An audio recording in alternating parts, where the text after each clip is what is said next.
Jalan-jalan ke Cilamaya. Pulangnya beli sate buat bunda. Kenalkan, nama saya Fidelia dari SDIT Sabilul Huda. Bismillahirrahmanirrahim. Assalamualaikum warahmatullahi wabarakatuh.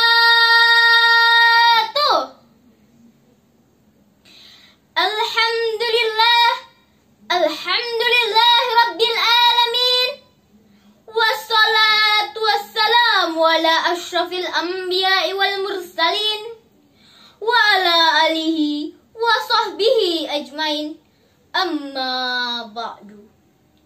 Dewan juri yang saya hormati, teman-teman yang saya cintai, apa kabar? Tetap menjaga protokol kesehatan ya.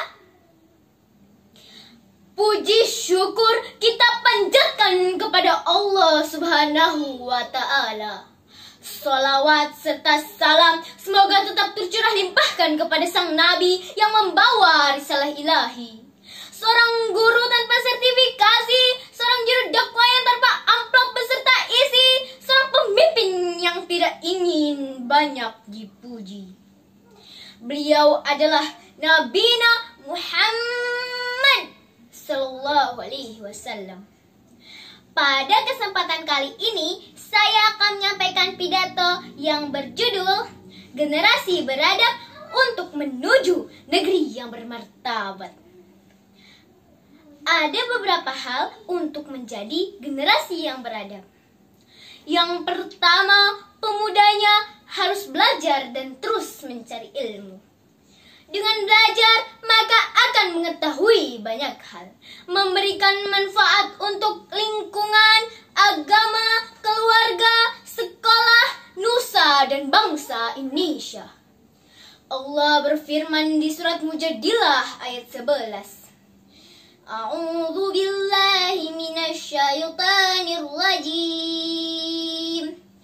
Bismillahirrahmanirrahim. Yarfa'illahu alladhina amanu minkum walladzina utul ilma darajat. Artinya, dan Allah akan meninggikan derajat orang-orang yang beriman di antaramu, dan Allah akan meninggikan derajat orang yang diberi ilmu beberapa derajat. Syekh Ahmad Al-Mustafa Al-Maragi menjelaskan bahwa makna ayat tersebut adalah Allah akan meninggikan derajat orang-orang yang diberi ilmu di atas imannya kepada Allah Subhanahu wa ta'ala. Yang kedua, pemuda yang mengatakan, inilah aku dan aku bukan bapakku.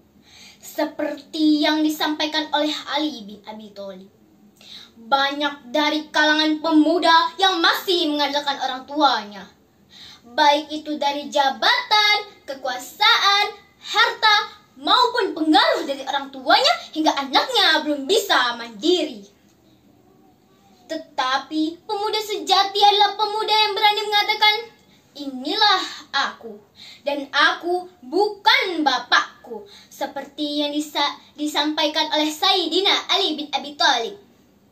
Laisal fata may yaqulu kana abi walakinnal fata man qala ha anada.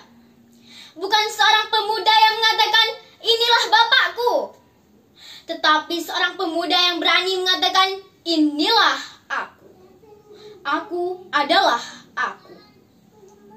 Yang ketiga adalah pemuda yang senantiasa menjaga iman dan ketakwaannya. Apapun yang ia lakukan didasarkan oleh iman dan ketakwaannya.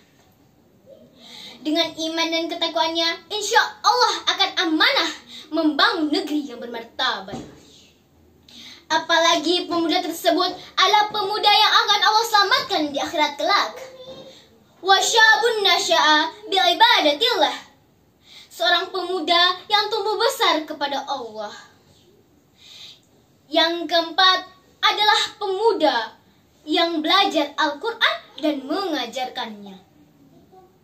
Jika kalian ingin sukses dunia dan akhirat, maka amalkanlah Al-Quran.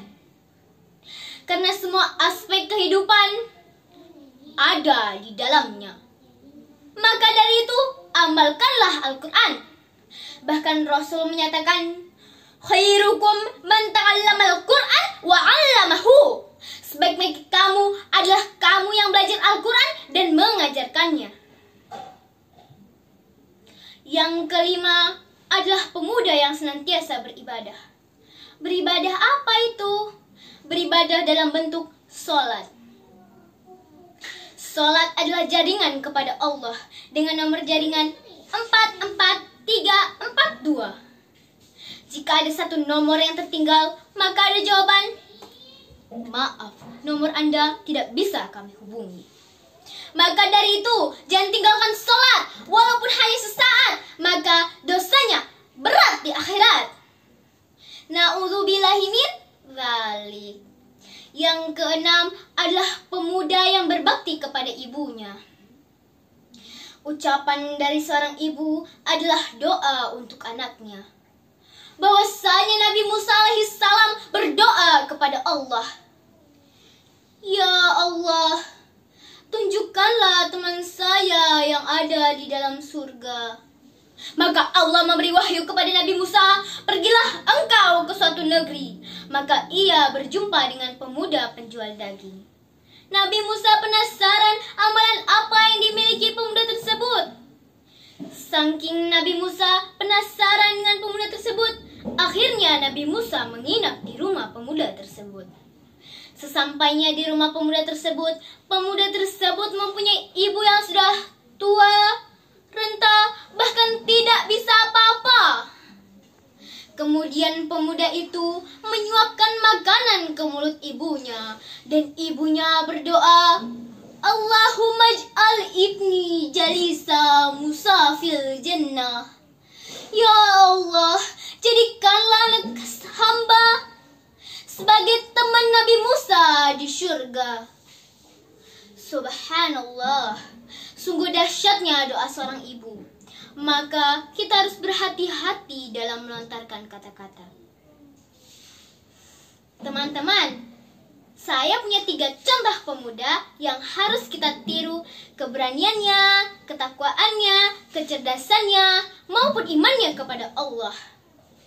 Yang pertama ada Ali bin Abi Thalib, seorang pemuda yang menggantikan posisi Rasulullah saat adanya ancaman pembunuhan Rasul. Menjadi panglima perang one by one, perang Badar.